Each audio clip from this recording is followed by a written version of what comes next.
नमस्ते। आज की कहानी का शीर्षक है राजा की तस्वीर, द किंग्स पेंटिंग।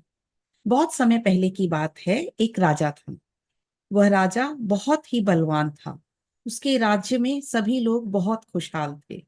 परंतु एक युद्ध के दौरान राजा की एक आंख चली गई थी और उसके एक पैर को काटना पड़ गया था। परंतु इससे राजा की बहादुरी पर कोई असर नहीं पड़ा। उसके राज्य में सभी बड़े खुशहाल थे। एक दिन राजा अपने महल में टहल रहा था। तब उसने अपने पूर्वजों की तस्वीरों को देखा। उनकी तस्वीरों को देखकर राजा के मन में एक चाह उठी कि उसे भी अपनी एक तस्वीर करवानी चाहिए। इस चाह को मन में रखकर राजा ने पूरे राज्य में यह घोषणा करवा दी कि सभी चित्रकार जो मेरी तस्वीर बनाना चाहे वह आकर मुझे महल में मिले।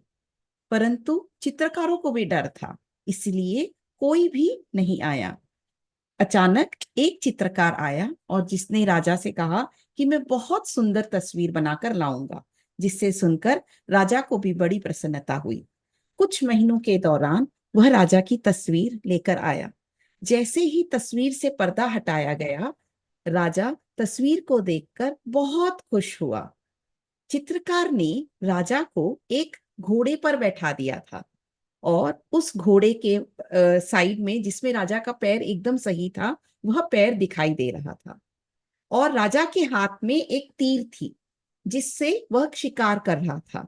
ऐसा लग रहा था जैसे उसने अपनी एक आंख बंद करके शिकार पर अपना आंख रख रखा है।